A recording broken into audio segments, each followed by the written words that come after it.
हाय, hello, good morning. सकाळची सुरुवात झालेली आहे आणि मी सगळ्यात अगोदर इथे ज्यूस घेतलेला आहे. ज्यूस घेऊन मी गेले ही भाजी बघायला. आता मी ही भाजी लावलेली आहे. ही आहे मेथी आणि कोथिंबीर आणि ही मी रोज सकाळी उठलं की अगोदर ही भाजी बघत असते. कारण मला वाटलं नाही की एवढी छान भाजी येईल म्हणून. आणि आपण केलेली मेहनत आपल्यासमोर जेव्हा दिसते तर तेव्हा खूपच छान वाटतं. तर मी भाजी बघत होते तेवढ्यात आल्या आमच्या सुकट विकणाऱ्या मावशी म्हणजे त्या दर 15 दिवसाला किंवा महिन्याला 2 महिन्याला येत असतात. तर इथे मी घेतलं होतं सुकट, वाळे बोंबील, मच्छी आणि जे लांब-लांब आहे त्याचं नाव मी विसरले. तुम्हाला आठवत असेल तर मला नक्कीच कमेंटमध्ये सांगा. आणि मी ते पहिल्यांदा घेतलं होतं. मी याआधी ते कधी खाल्लं नाही ना बनवलं सुद्धा नाही.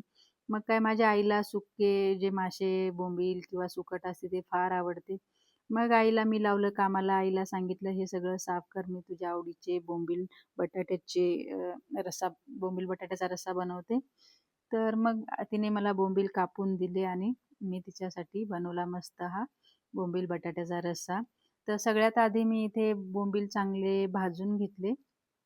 कांदा चिरून घेतला आणि कढई घेतली. त्यामध्ये तेल घातलं, चिरलेला कांदा घातला, 2 हिरव्या मिरच्या घातल्या, लसूण ठेचून घातला आणि 1 टोमॅटो घातला.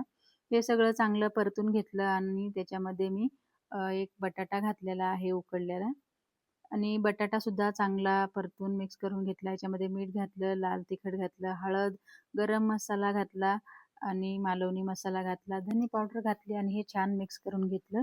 आता याच्यामध्ये मी 1 कांदा आणि थोडंसं सुकं खोबरं भाजून वाटून घातलेलं आहे. तर बघू शकता तुम्ही आणि यालासुद्धा चांगलं मिक्स करून घेतलेलं आहे आणि याच्यामध्ये आता मी जे भाजलेले बोंबील होते त्याला छान धुवून याच्यामध्ये टाकून दिलेले आहेत आणि मिक्स करून घेतलेलं आहे. तर याला चांगलं हलवायचं आणि थोडंसं पाणी घालायचं आहे. जेवढं आपल्याला लागतं तेवढं पाणी घालायचं. जर आपल्याला जास्त पातळ रस्सा आवडत असेल तर जास्त, कमी आवडत असेल तर कमी. आता मी जास्त पातळ नव्हता केला याला, एकदम मीडियम केला होता. तर तुम्ही बघू शकता इथे कढईमध्ये मस्त उकळी आलेली आहे आपल्या बोंबील बटाट्याच्या रस्स्याला. थोडंसं मीठ घातलं, सॉरी, लिंबू पिळलं आणि कोथिंबीर बारीक चिरून ह्याच्यावर टाकलेली आहे आणि आपलं बोंबील बटाट्याचं कालवण तयार झालेलं आहे.